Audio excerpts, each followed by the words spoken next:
കൃപാസനം പത്രം ഫെബ്രുവരി 2026 പാർട്ട് 4. ഇതിൽ ഉൾപ്പെടുത്തിയിട്ടുള്ള സാക്ഷ്യങ്ങളുടെ വീഡിയോ കാണുന്നതിനുള്ള ലിങ്ക് ഡിസ്ക്രിപ്ഷനിൽ കൊടുത്തിട്ടുണ്ട്. നെയ്യാറ്റിൻകരയിൽ നിന്നുള്ള സ്റ്റെൻസിലാസിന്റെ സാക്ഷ്യം. 39 വർഷമായി നടക്കാത്ത വിഷയമാണ് ഉടമ്പടിയിൽ ഉടനടി തീരുമാനമായത്. 39 വർഷമായിട്ട് ബൗണ്ടറി തിരിക്കാൻ സാധിക്കാതെ വളരെ വിഷമത്തിലായിരുന്നു. ഞാൻ കൃപാസനത്തിൽ വന്ന് ഉടമ്പടി എടുത്ത് പ്രാർത്ഥിച്ചതിന്റെ ഫലമായി യാതൊരു ബുദ്ധിമുട്ടും കൂടാതെ ബൗണ്ടറി കെട്ടാൻ സാധിച്ചു. കൂടാതെ 13 വർഷമായി ഞങ്ങളുടെ വീട്ടിലെ കിണർ ഉപയോഗശൂന്യമായി കിടക്കുകയായിരുന്നു. ഒന്നുകിൽ കിണറിലെ വെള്ളം വാർന്നു പോകും, അല്ലെങ്കിൽ താഴ്ന്നു പോകും. 2 അടി വെള്ളം പോലും കിട്ടില്ല. ഞാൻ ഉടമ്പടിയിൽ നിയോഗം വെച്ച് വെഞ്ചരിച്ച് നേർച്ച വസ്തുക്കൾ ഉപയോഗിച്ച് പ്രാർത്ഥിച്ചതിന്റെ ഫലമായി ഇപ്പോൾ 15 അടിയോളം വെള്ളം ലഭിച്ചു. ഞാൻ ആദ്യമൊക്കെ ഉടമ്പടിയിൽ നിയോഗം വെച്ചിരുന്നത് വ്യക്തിപരമായ കാര്യങ്ങളായിരുന്നു. പക്ഷെ ഒരു കത്തോലിക്ക വിശ്വാസി എന്ന നിലയ്ക്ക് മറ്റു ചില മേഖലകളിലേക്ക് ഞാൻ ശ്രദ്ധിക്കേണ്ടതായിട്ടുണ്ടെന്ന് എനിക്ക് തോന്നി. അതുകൊണ്ട് ഏറ്റവും പ്രധാനമായി പരിശുദ്ധ കത്തോലിക്ക സഭയെയും കേരള സഭയെയും ഭാരത സഭയെയും പ്രത്യേകിച്ച് ഞാൻ നിയോഗത്തിൽ വെച്ചിരുന്നു. യാക്കോബ് കണ്ട ഗോവണിയായിട്ടാണ് ഞാൻ ഉടമ്പടിയെ കാണുന്നത്. ആലപ്പുഴ ചെട്ടിക്കാട് നിന്നുള്ള സ്റ്റെഫീന വർഗീസിന്റെ സാക്ഷ്യം. ട്രെയിനിങ് കഴിഞ്ഞിട്ടും ജോലി കിട്ടാതായപ്പോഴാണ് കൂട്ടുകാരി വഴി കൃപാസനത്തെ പറ്റി അറിഞ്ഞ് ഉടമ്പടി എടുക്കുന്നത്. നിബന്ധനകൾ കൃത്യമായി ചെയ്തപ്പോൾ സംഭവിച്ചത്. ഞാൻ ഹോസ്പിറ്റൽ അഡ്മിനിസ്ട്രേഷൻ കോഴ്സ് പഠിച്ച് ട്രെയിനിങ് കഴിഞ്ഞ് 1 വർഷമായിട്ടും എങ്ങും ജോലി ലഭിച്ചിരുന്നില്ല. പല ഇന്റർവ്യൂകൾ അറ്റൻഡ് ചെയ്തുവെങ്കിലും റിജക്റ്റ് ആയി പോവുകയായിരുന്നു.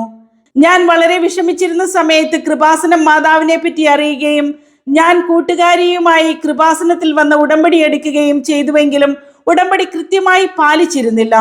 പിന്നെ ഞാൻ കൃപാസനത്തിൽ വന്ന് ഉടമ്പടി പുതുക്കി ഞാൻ ആഗ്രഹിക്കുന്ന ഹോസ്പിറ്റലിൽ ജോലി ലഭിക്കണമെന്ന് നിയോഗം വെച്ചിരുന്നു. അതിന്റെ ഫലമായി ഒരാഴ്ചയ്ക്കുള്ളിൽ എന്നെ ആ ഹോസ്പിറ്റലിൽ നിന്ന് ഇന്റർവ്യൂവിന് വിളിക്കുകയും വെഞ്ചരിച്ച നേർച്ച വസ്തുക്കളുമായി പോയി ഇന്റർവ്യൂ അറ്റൻഡ് ചെയ്യുകയും ചെയ്തു. 1 മാസം കഴിഞ്ഞ് വിളിക്കാമെന്ന് പറഞ്ഞപ്പോൾ ഞാൻ പരിശുദ്ധ അമ്മയോട് കരഞ്ഞു പ്രാർത്ഥിച്ചതിന്റെ ഫലമായി 1 ദിവസം കഴിഞ്ഞ് അവർ എന്നെ വിളിച്ച് ജോയിൻ ചെയ്യാൻ പറഞ്ഞു. ആലപ്പുഴ ഓമനപ്പുഴയിൽ നിന്നുള്ള ഐശ്വര്യ TSന്റെ സാക്ഷ്യം. ക്യാൻസർ 90% ബോഡിയിലായി പോയി. ഞങ്ങൾക്കൊന്നും ചെയ്യാൻ പറ്റില്ല എന്ന് ഡോക്ടർ പറഞ്ഞപ്പോൾ ഉടമ്പടി എടുത്തു. പിന്നീട് നടന്ന അത്ഭുതം.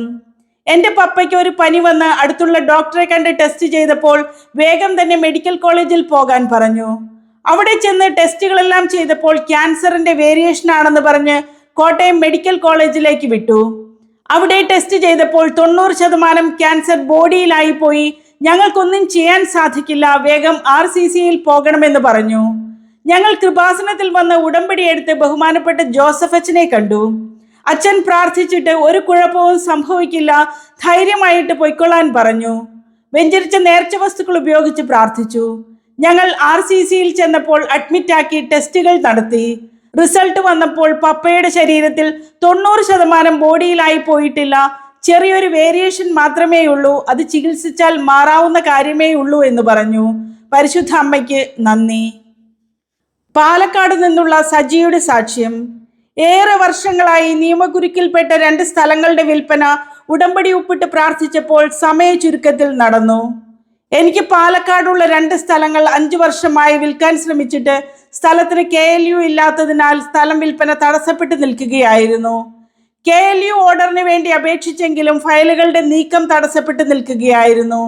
ഞങ്ങൾ കൃപാസനത്തിൽ വന്ന് ഉടമ്പടി എടുത്ത് പ്രാർത്ഥിച്ചു. അതിനുശേഷം ഇതുമായി ബന്ധപ്പെട്ട ഒരു ഉദ്യോഗസ്ഥൻ ഡെപ്യൂട്ടി കളക്ടറെ കാണാൻ പറഞ്ഞു. ഞാൻ വെഞ്ചരിച്ച ഉപ്പുമായി അവിടെ ചെന്നപ്പോൾ ഒരു സ്ത്രീ ആ വഴി വരികയും എൻ്റെ കാര്യങ്ങൾ അന്വേഷിക്കുകയും എന്നെയും കൊണ്ട് പെട്ടെന്ന് കളക്ടറെ കാണാൻ പോവുകയും കളക്ടർ ഫയൽ എടുത്തിട്ട് ഇത് അർഹതപ്പെട്ടതാണല്ലോ എന്ന് പറഞ്ഞ് സൈൻ ചെയ്ത് ഓർഡർ ആക്കുകയും ചെയ്തു. 1 മാസത്തിനുള്ളിൽ തന്നെ എനിക്ക് സ്ഥലം വിൽക്കാനും സ്ഥലം സംബന്ധിച്ച എല്ലാ ഇടപാടുകളും തീർക്കാനും സാധിച്ചു. പരിശുദ്ധ അമ്മയ്ക്ക് 1000 നന്ദി. കൊച്ചി മുണ്ടംവേലിയിൽ നിന്നുള്ള JC പ്രിൻസിന്റെ സാക്ഷ്യം. 3ാമത്തെ ഉടമ്പടി പുതുക്കലിന് ശേഷം എൻ്റെ ജീവിതത്തിലുണ്ടായ വലിയ ദൈവിക ഇടപെടൽ. എൻ്റെ ഭർത്താവ് 14 വർഷം വിദേശത്ത് ജോലി ചെയ്തിട്ടും ഞങ്ങളുടെ കുടുംബത്തിന് ഒരു മേൽഗതി ഉണ്ടാകുന്നില്ലായിരുന്നു. ഞാൻ ഒരു പലചരക്ക് കട തുടങ്ങിയെങ്കിലും അത് നല്ല രീതിയിൽ മുൻപോട്ട് പോകുന്നില്ലായിരുന്നു. ഞാൻ കൃപാസനത്തിൽ വന്ന് ഉടമ്പടിയെടുത്ത് നിയോഗം വെച്ചപ്പോൾ കട നല്ല രീതിയിൽ കൊണ്ടുപോകാനുള്ള ഒരു സാഹചര്യം ഉണ്ടാക്കണം, അല്ലെങ്കിൽ അത് പൂട്ടിയാൽ അതിന്റെ കടം പരിഹരിക്കാനുള്ള ജോലി തരണമെന്ന് പ്രാർത്ഥിച്ചു. മൂന്നാമത്തെ പുതുക്കലിന് ശേഷം എനിക്ക് കട പൂട്ടുന്നതിനും അതിന്റെ കടം വീട്ടാനുള്ള വിധത്തിലുള്ള ഒരു ജോലി തന്ന് പരിശുദ്ധ അമ്മ അനുഗ്രഹിക്കുകയും ചെയ്തു. മകന് നേവിയിൽ ജോലി ലഭിച്ചു. ഭർത്താവ് നാട്ടിലേക്ക് പോരുകയും സ്ഥിരമായി നാട്ടിൽ ജോലി ലഭിക്കുകയും ചെയ്തു. ഇരിഞ്ഞാലക്കുട താന്നിശ്ശേരിയിൽ നിന്നുള്ള ജീന ഡേവിസിന്റെ സാക്ഷ്യം. നെഞ്ചത്ത് കല്ലെടുത്ത് വെച്ചതുപോലെ 8 വർഷമായുള്ള കടുത്ത ശ്വാസതടസ്സം ഉടമ്പടി ഉപ്പ് 10 ദിവസം വെള്ളത്തിൽ ചാലിച്ചു കഴിച്ചപ്പോൾ സുഖപ്പെട്ടു. എനിക്ക് 8 വർഷത്തോളം ശ്വാസതടസ്സവും ഗ്യാസിന്റെ പ്രശ്നവും ഉറക്കക്കുറവും ഉണ്ടായിരുന്നു. ഒരുപാട് ഡോക്ടർമാരെ കണ്ട് മരുന്ന് കഴിച്ചുവെങ്കിലും ഒരു കുറവും ഉണ്ടായിരുന്നില്ല. ശ്വാസതടസ്സം മൂലം നെഞ്ചത്ത് കല്ലെടുത്ത് വെച്ച ബുദ്ധിമുട്ടായിരുന്നു. ഞാൻ കൃപാസനത്തിൽ വന്ന് ഉടമ്പടിയെടുത്ത് എനിക്ക് രോഗസൗഖ്യം തരണമെന്ന് മാതാവിനോട് കരഞ്ഞു പ്രാർത്ഥിച്ചു. അപ്പോൾ മാതാവ് എനിക്കൊരു മെസ്സേജ് തന്നു. 10 ദിവസം ഉടമ്പടി ഉപ്പ് വെള്ളത്തിലിട്ട് കുടിക്കാൻ പറഞ്ഞു. ഞാൻ അതുപോലെ ചെയ്ത് 10 ദിവസം കഴിഞ്ഞപ്പോൾ തന്നെ എൻ്റെ അസുഖം പൂർണ്ണമായി മാറിക്കിട്ടി. കോതമംഗലം കല്ലൂർക്കാട് നിന്നുള്ള ടോബിന ജോബിയുടെ സാക്ഷ്യം. 13 ഹോസ്പിറ്റലിൽ പോയി കാണിച്ചിട്ടും ആ വിഷയത്തിന് തീരുമാനമുണ്ടായില്ല. ഉടമ്പടിയിൽ സമയ ചുരുക്കത്തിൽ നടന്ന അത്ഭുതം. എൻ്റെ 3 മക്കളുടെയും ശരീരം ചൊറിഞ്ഞു തടിച്ച് ബ്ലഡും പഴുപ്പും വരുമായിരുന്നു. ഞാൻ 13 ഹോസ്പിറ്റലുകളിൽ മക്കളെ കൊണ്ടുപോയി കാണിച്ചു. ഡോക്ടർ ഇൻസെക്ട് ബൈറ്റ് ആണെന്നാണ് പറഞ്ഞത്. തലയെല്ലാം പഴുത്തു പൊട്ടി ഭയങ്കര മണവുമായി സ്കൂളിൽ ചെല്ലുമ്പോൾ ബാക്ക് ബെഞ്ചിലിരുന്ന് പഠിക്കേണ്ട അവസ്ഥയായിരുന്നു മക്കൾക്ക്. ഞങ്ങൾ മാനസികമായി വളരെയധികം തളർന്നുപോയി. ഞാൻ കൃപാസനത്തിൽ വന്ന് ഉടമ്പടിയെടുത്ത് വെഞ്ചരിച്ച നേർച്ച വസ്തുക്കൾ ഉപയോഗിച്ച് പ്രാർത്ഥിച്ചതിന്റെ ഫലമായി ഒരു പാടുപോലും ഇല്ലാതെ എൻ്റെ മക്കൾക്ക് പൂർണ്ണ സൗഖ്യം ലഭിച്ചു. പരിശുദ്ധ അമ്മയ്ക്ക് 1000 നന്ദി. എറണാകുളം പറവൂരിൽ നിന്നുള്ള വൃന്ദ വിൻസെന്റിന്റെ സാക്ഷ്യം. ഉടമ്പടി തൈലം പൂശി 34 വർഷം പഴക്കമുള്ള തലവേദനയും കഫക്കെട്ടും മാറി. എനിക്ക് 34 വർഷമായി ശക്തമായ തലവേദനയും കഫക്കെട്ടുമായി വിഷമിക്കുകയായിരുന്നു. ഒരു മരുന്നുകളും ഫലിച്ചില്ല. ഞാൻ കൃപാസനത്തിൽ വന്ന് ഉടമ്പടിയെടുത്ത് വെഞ്ചരിച്ച നേർച്ച വസ്തുക്കൾ ഉപയോഗിച്ച് പ്രാർത്ഥിച്ചതിന്റെ ഫലമായി ഒരു മരുന്നുകളും ഉപയോഗിക്കാതെ തന്നെ 3ാമത്തെ പുതുക്കലിന് ശേഷം എനിക്ക് പൂർണ്ണ സൗഖ്യം ലഭിച്ചു. കൂടാതെ എനിക്കും അമ്മയ്ക്കും കാലിലെ തഴമ്പ് പഴുത്തിട്ട് മുട്ടുകുത്താൻ പോലും സാധിക്കില്ലായിരുന്നു. വെഞ്ചരിച്ച നേർച്ച വസ്തുക്കൾ ഉപയോഗിച്ചതിന്റെ ഫലമായി സൗഖ്യം ലഭിച്ചു. ഞങ്ങളുടെ വീടിന്റെ പരിസരത്ത് പാമ്പിന്റെയും കീരിയുടെയും ശല്യമുണ്ടായിരുന്നു. ഞാൻ വെഞ്ചരിച്ച ഉപ്പ് വിശ്വാസ പ്രമാണം ചൊല്ലി വീടിന്റെ പരിസരത്തിട്ടതിന്റെ ഫലമായി അത് മാറിക്കിട്ടി. പത്തനംതിട്ടയിൽ നിന്നുള്ള സരിത അജിത്തിന്റെ സാക്ഷ്യം. കണ്ണുനീരോടെ ചങ്കു പൊടിഞ്ഞു കടന്നു വന്ന എന്നെ മാതാവ് സന്ധിച്ച് കൂടെ നിർത്തി. എൻ്റെ ഇളയ മകൾ നോർമൽ അല്ലായിരുന്നു. അതുകൊണ്ട് തന്നെ മകൾ ശരീരം തനിയെ നോവിക്കുകയും കടിക്കുകയും പിച്ചുകയും ഒക്കെ ചെയ്യുമായിരുന്നു. അതിനെ ഡോക്ടറെ കണ്ട് ചികിത്സ എടുക്കുന്നുണ്ടായിരുന്നു.